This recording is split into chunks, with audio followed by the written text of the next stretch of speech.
We're standing next to each other, and we're sitting in the same place, but you look at each other and go, oh,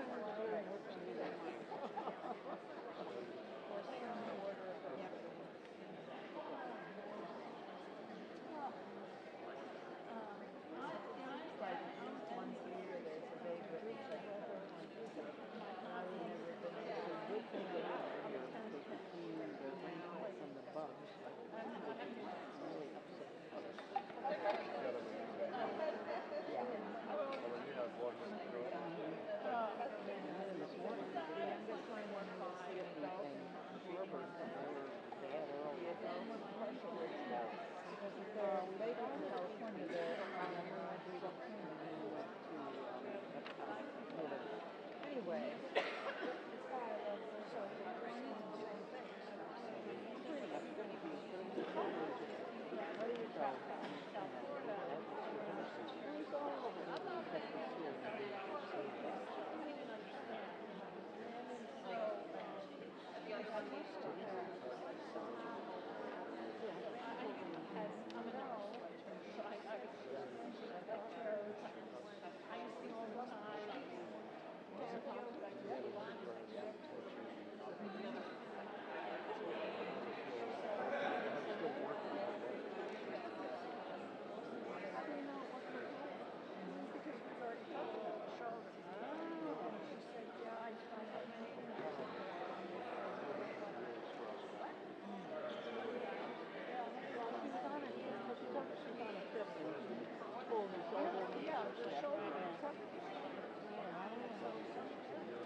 We were going to get together next week. They're going to be lucky.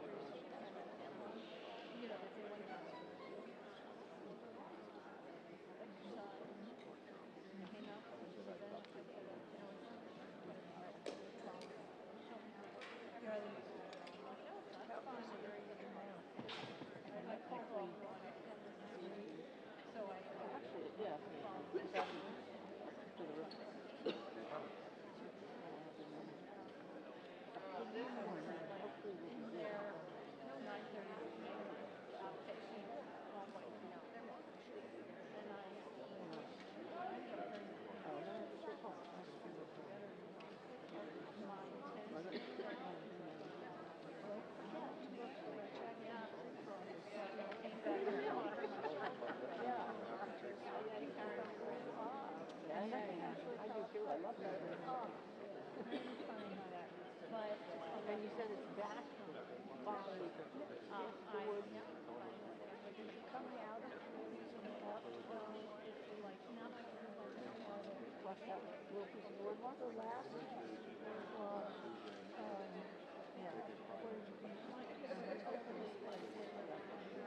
for that.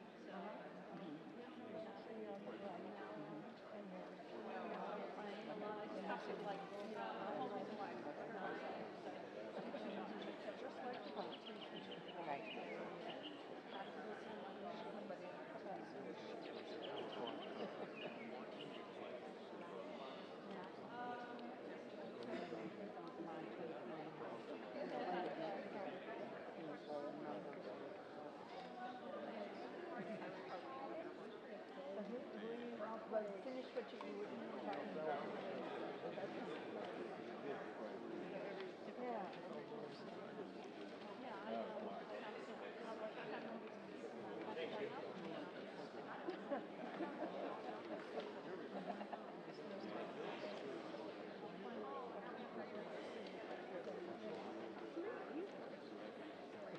Yes.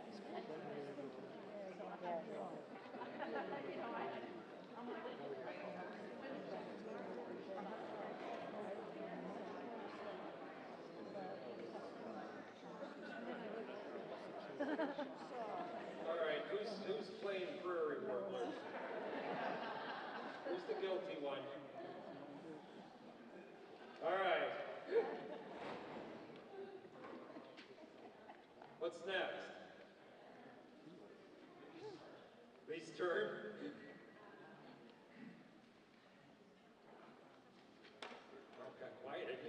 start. I'm just writing notes up here. Just heard a prairie warbler where I didn't think I should.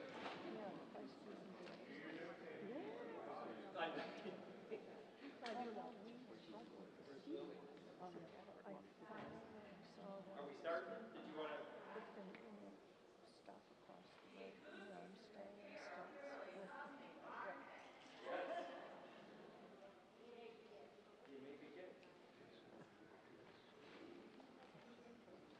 All right, well, welcome everyone. Can you hear me well enough? Yes. Because I know I'm a long way from the microphone, but this really is an incredible auditorium for something like this. So, welcome so much to the 47th annual Cape May Spring Festival put on by New Jersey Audubon. And I'm going to turn it over right away to the man in charge, our president and CEO, Alex Ireland.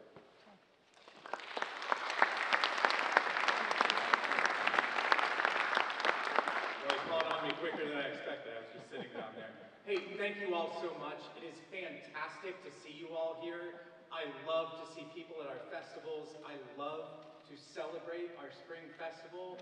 As Brett just said, for 47 years, New Jersey Audubon and the Cape May Bird Observatory have been drawing people to this fantastic geography to celebrate the joy and the inspiration of the spring migration. I am so grateful to see every one of you.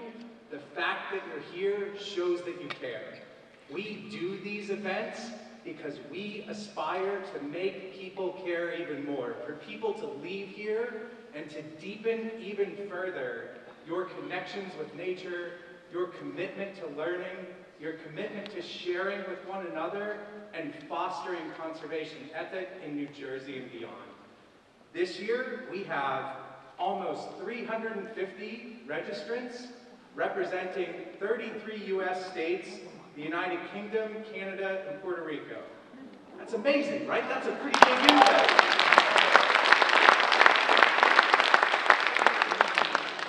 And why? Because this beautiful geography funnels an amazing phenomenon of nature through this place, and we have amazing people that use this platform to make it a teaching, learning, and sharing moment, and it's incredible, and I'm so glad that you're here to share it with us. At New Jersey Audubon, we are an independent membership organization. Since 1897, we have been doing this type of work. As Brett said, for 47 years, we have been holding this festival. The membership aspect of what we do matters. That's how we connect with people. That's how we engage folks. That's how we really spread our message of conservation and hope. Here's my pitch. So at least 2/3 of you all are members, and if you're not, consider joining us. There'll be materials that come out after this.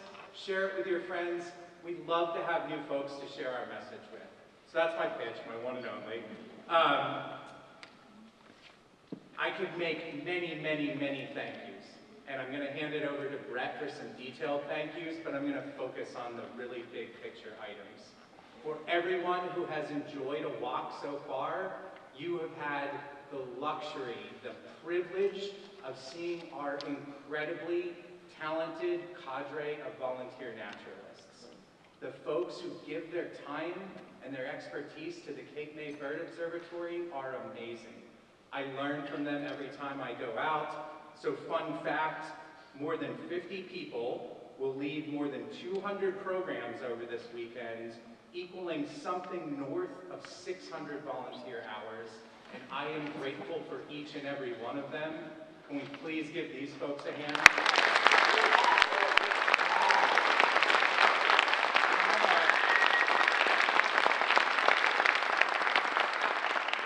Thank you. I am deeply grateful to Zeiss. So Zeiss is more than a sponsor. They are a partner with us. We learn, we work together. We couldn't do these things without them. They're amazing, and I can't say thank you enough.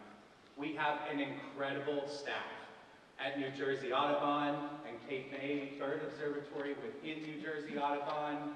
I just couldn't ask for a better, more wonderful team. Brett, Lillian, Shannon, on and on and on. Amazing folks, and I'm so deeply grateful. And I'm going to end where I began. Your faces, your participation, your engagement in this signals to me that we are on a path to a brighter world where people, birds, and nature thrive together. So thank you. I hope you enjoy your festival, and I can't wait to see you all again in the future. Be well.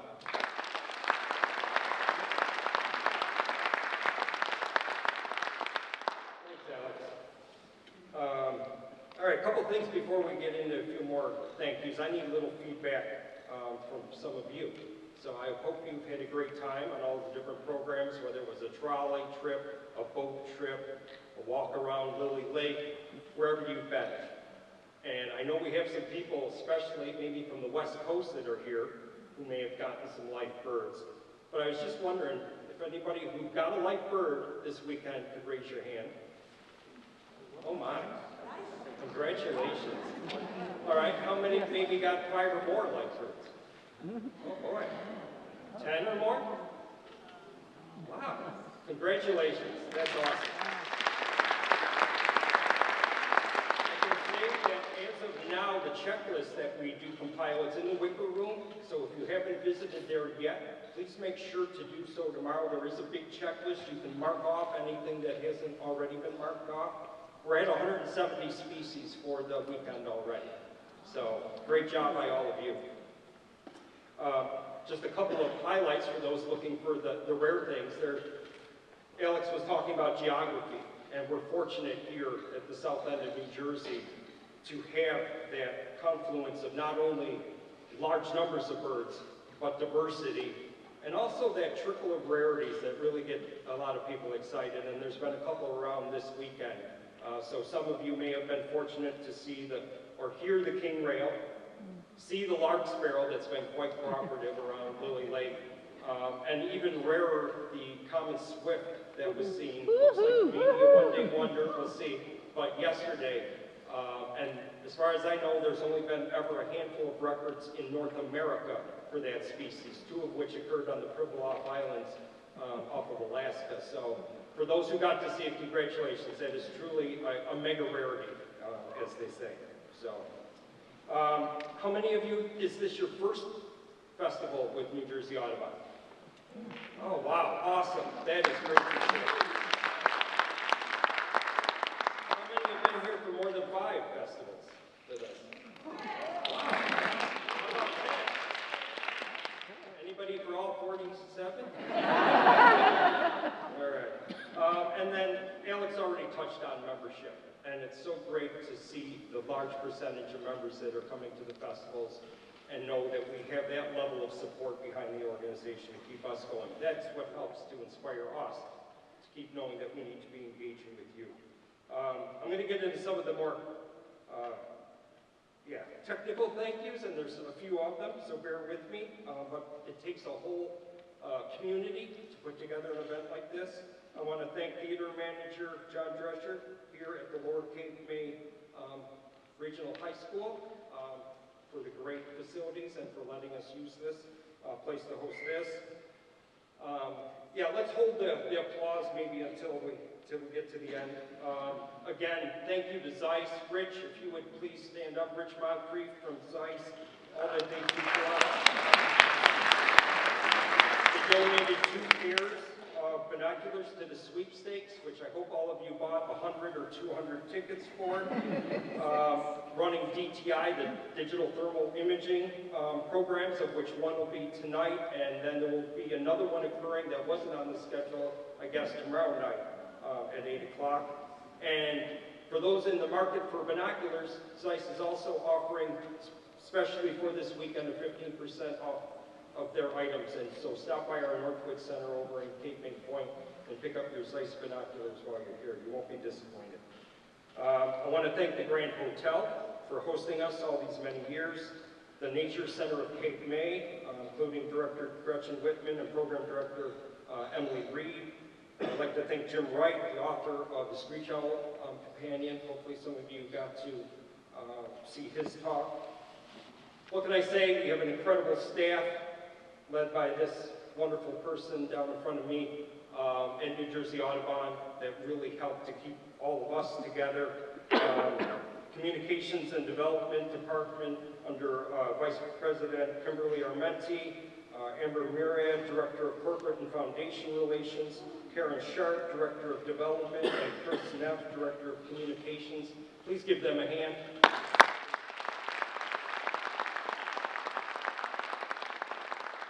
Research Department under Vice President David Mizrahi, and along with Lena Husick, the database manager, doing all the incredible shorebird work on Delaware Bay.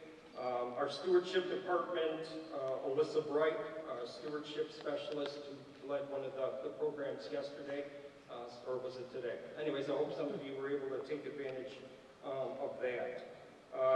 Under CMBO, a few people here that I want to highlight.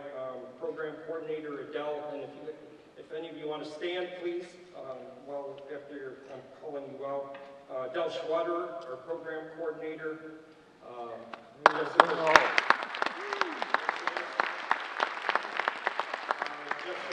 Jessica Shiraskellian, our Administrative Assistant, Program Registrar. Crystal Stoller, our George Myers Naturalist. Tom Reed, our Migration Account Coordinator. Aaron Reb and Jack McDonough, our Spring Watch Technicians. Some of these people you would have met while you're out in the field. Our retail staff, Brian Moscatello and Carrie Ann Slaughterback. Scott Barnes, our Senior Naturalist. And how could we do any of this without Lillian Armstrong, our Special Events Director.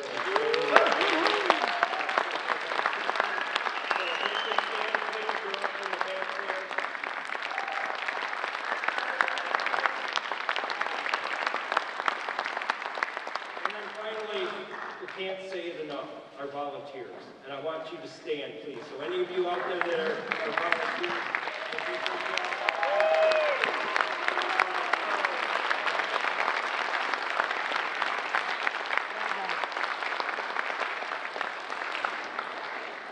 all right, now just a couple reminders. Sweepstakes tickets, make sure you buy them. If you're interested in a great Cape May getaway,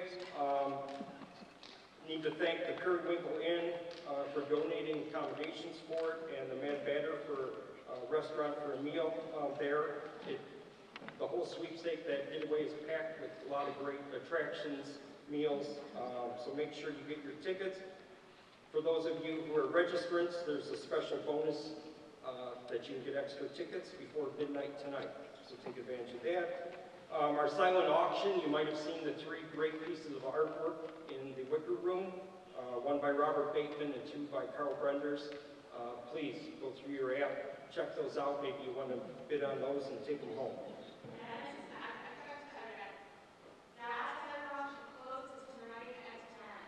Okay.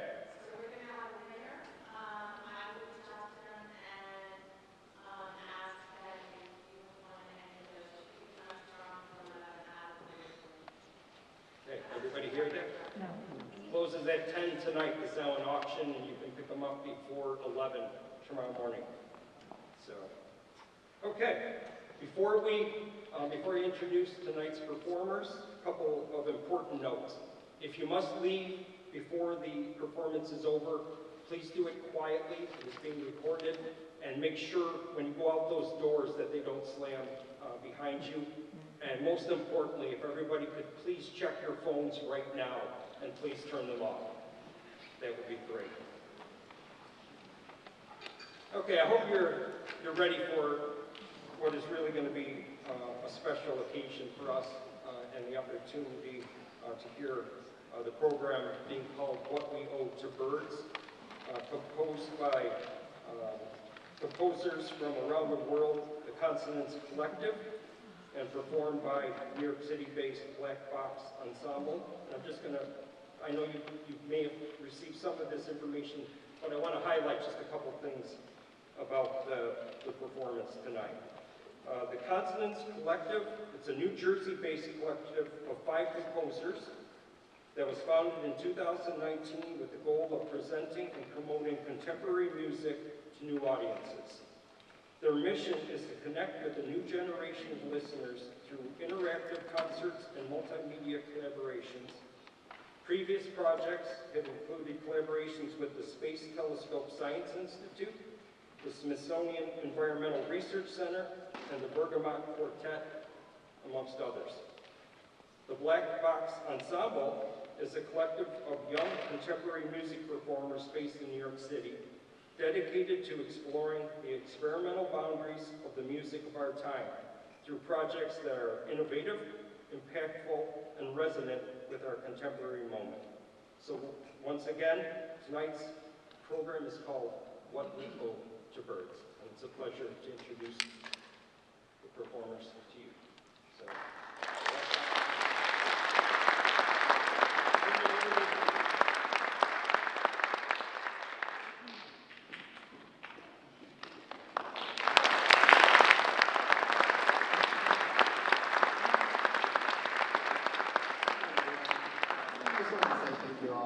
Once again for being here and for being open-minded to this kind of decidedly atypical keynote presentation.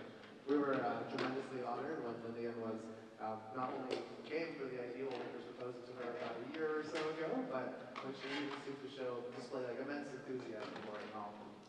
My name is Bobby, and I'm a composer. I'm also the founder of the Constance Collective. We got started about 5 years ago or so, as Brett so helpfully introduced, when we were all students at the Peabody Conservatory down in Baltimore.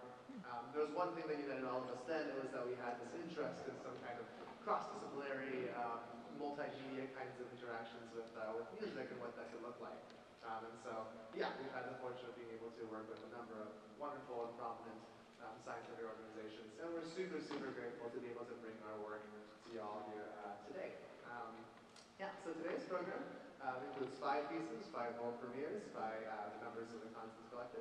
So the program order, which was relatively recently set, we'll be starting out with a piece Under Feather, which is by myself, Phantoms of the Beach by David Despins, Were I a Bird by Zach Philip Davis, Song of the Doves by Grouet, and finally, rounding things out, Teach Me How to Sing by Sabine. The first piece, which is by myself, is entitled Under Feather, which of course is drawn from the classic idiom, birds of a feather, what flock together.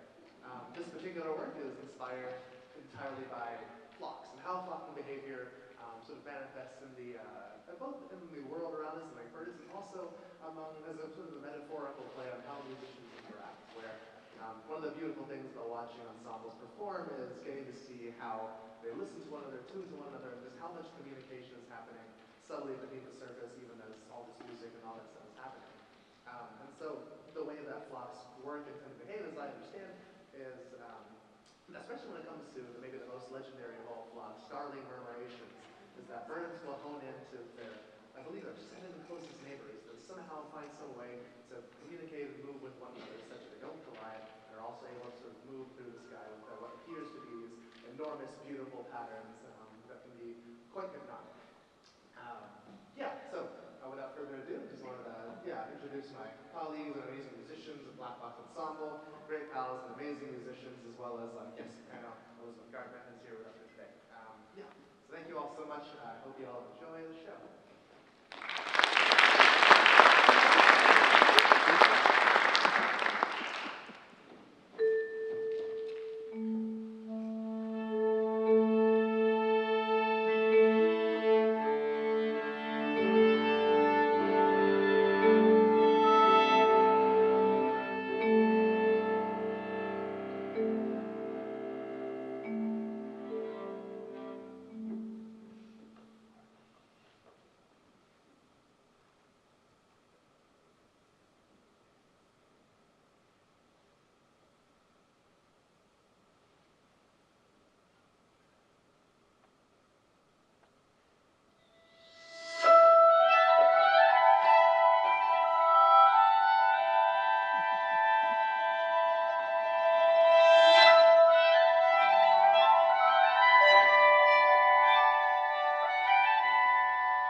My name is Daniel Despens, and I wrote the next piece you're about to hear, titled Phantoms of the Beach. This piece is inspired by the piping plover, an iconic shorebird that nests on beaches throughout the United States. I was inspired by the sounds the piping plovers made, as well as its story of being an endangered species that has since come back from the brink of extinction, thanks to the work of several conservation groups. The plovers also earned a place in my heart just for being exceedingly adorable birds. When writing the music for this piece, I took inspiration from the piping plover's unique high-pitched calls and whistles. And so there are several moments where the musicians play sounds that are reminiscent of 4 different piping plover calls. I took these sounds inspired by the calls and incorporated them into the music throughout the entire piece. Overall, I wrote this piece to be a whimsical portrait of the piping plover as it lives its days out on the beach, directly alongside the great seas and oceans that provide the shore on which they live. And so this piece has 2 characters, the plover, which darts and skitters along the sand, and the ocean, which, contrary to the plover, ebbs and flows serenely along the shore where it lives. Now, without further ado, please enjoy Phantoms of the Beach.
Jersey-based composer.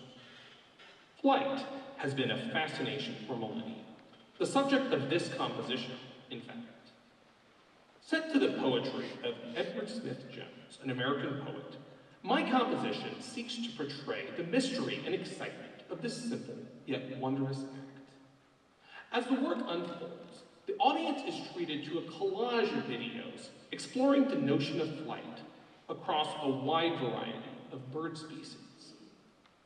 Unrelenting from start to finish, listen as the opening rhythmic idea presented at the beginning of the work grows in complexity and excitement, often yielding to repetitive melodic ideas passed between the instrumentalist and the vocalist, singing the text of Jones. The ending of the work, capturing the sheer excitement in flight, is overtly explosive and even jubilant. My work relies extensively on the videography of the YouTube channel Wildlife.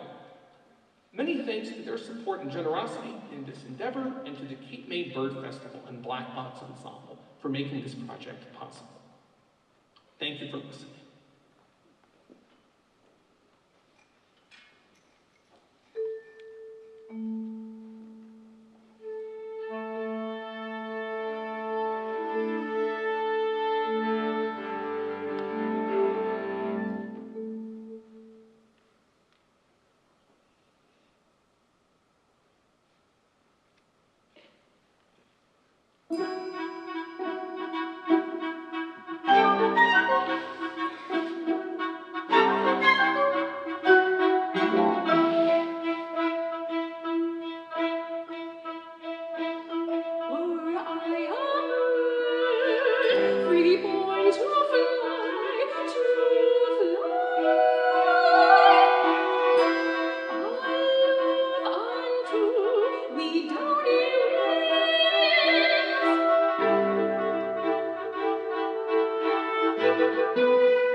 It's my honor to be here, and thank you all for coming tonight. I hope you are enjoying the show so far.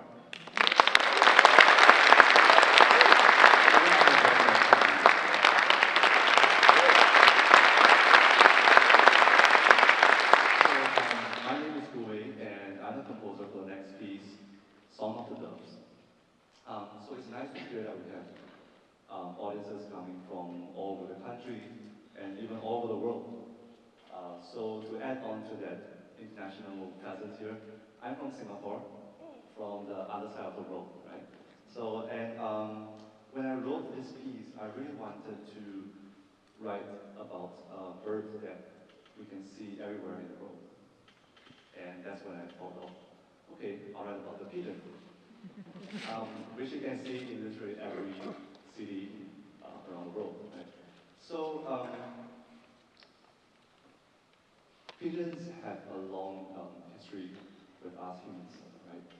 So, and they were first domesticated by us more than 5,000 years ago, and they've been, they played many roles throughout our history as pets, as messengers, or even as food.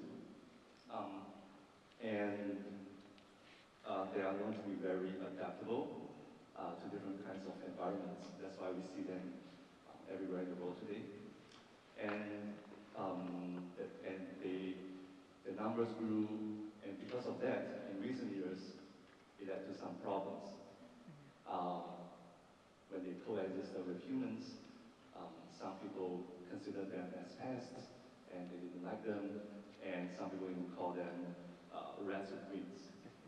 So I thought that I wanted to write a piece of music to reflect this complex history of the pigeons and humans.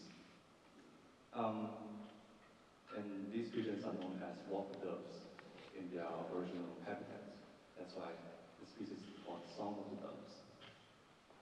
It's a tribute to these marvelous birds, which deserve way more recognition today than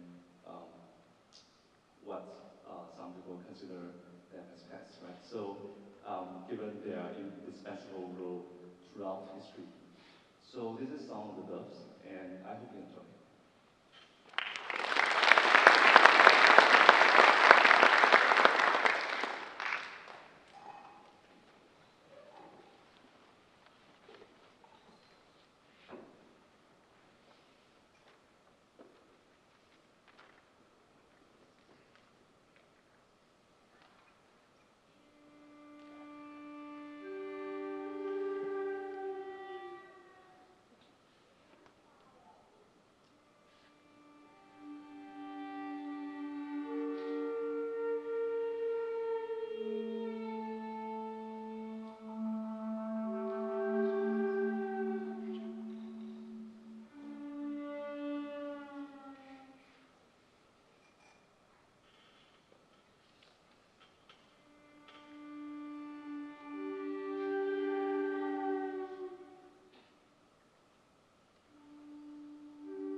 evening. My name is Sayuna Kim. I'm the composer of the last piece that you're about to hear. But before introducing my piece, I'd like to thank Black Box musicians again, beautifully performing our pieces. Please give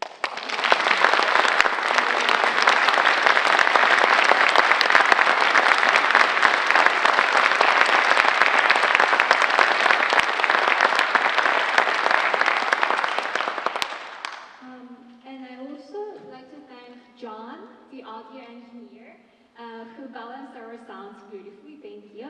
And also William, who trusted us and enthusiastically supported us from the very first moment we reached out to her. Thank you, William, so much.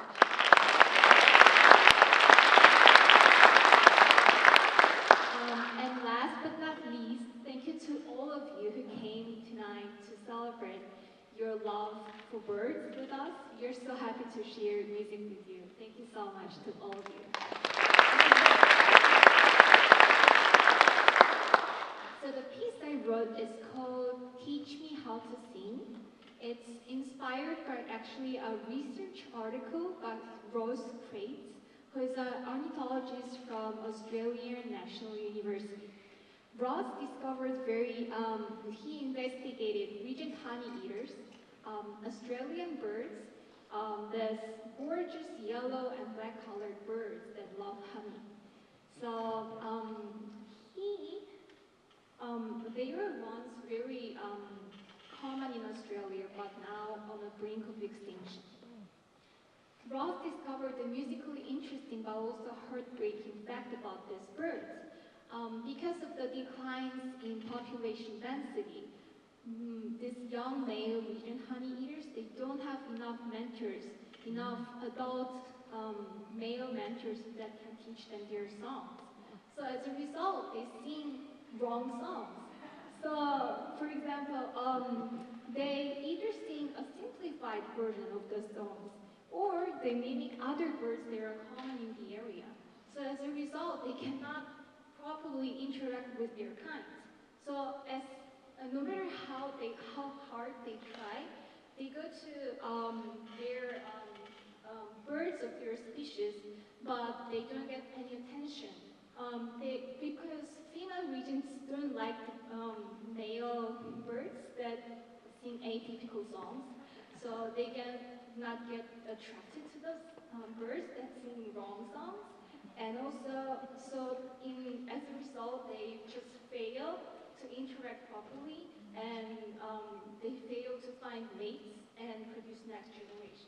So as a result, they stay in loneliness no matter how hard they try. So it was really heartbreaking for me, and I deeply sympathize with these birds. So I decided to make a story and music about these birds and share with more people. So my music has a story as a protagonist, the Prana, representing a lonely young regent that tries to interact with birds, but because of the wrong song, he cannot interact properly, and he is looking for the mentor and who can teach them how to sing. Teach Me How to Sing, this is the title, how it has derived. And at the end, the last part of the piece is how I imagine the future of these birds. You can listen to the music and tell me after the concert how did you feel about the ending, and just tell me what you guessed. So yeah, please come see me and talk to me what you thought. And also, just come to talk to us composers after the concerts. We love talking with audiences. I'm sure performers, we all love just talking with the audiences. So please come to us, talk to us. And thank you so much.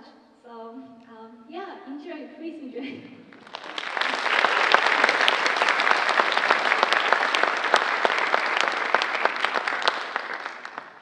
Hi everyone. Before this last piece, I just wanted to say a couple of words. My name is Leonard Bob. I'm the conductor of the Black Box Ensemble.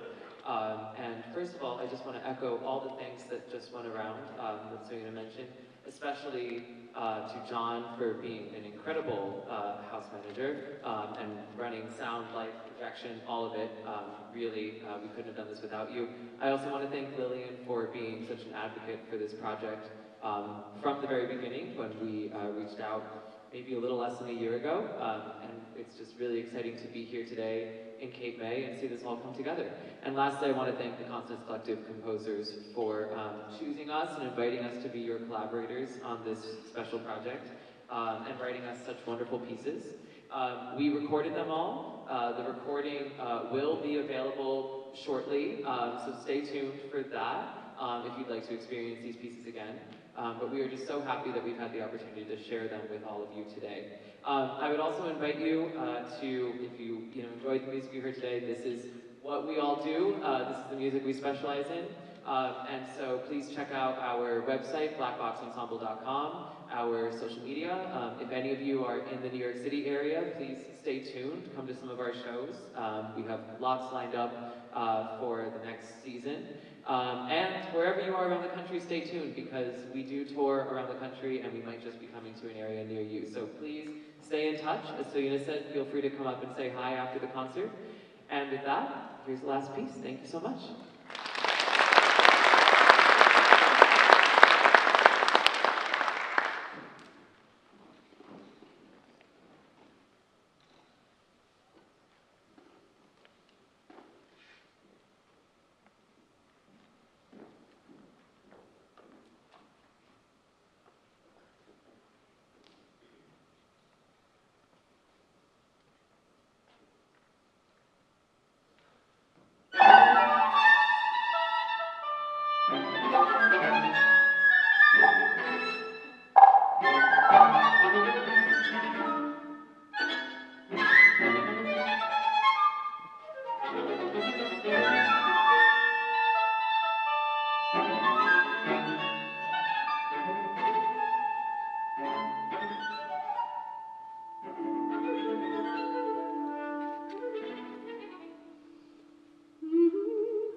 thank the Consonance Collective and Black Box Ensemble for being here tonight and presenting this incredible performance. We do have time if anybody has a couple questions or would like to, speak to the performers or the composers. Please do so. Anybody have any questions or comments or? Nice voice.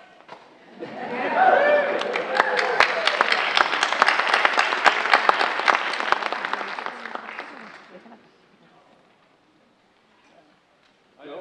Okay. I just got a text from Daniel Desmond's student. Oh. He went to school with my daughter. Oh, wonderful.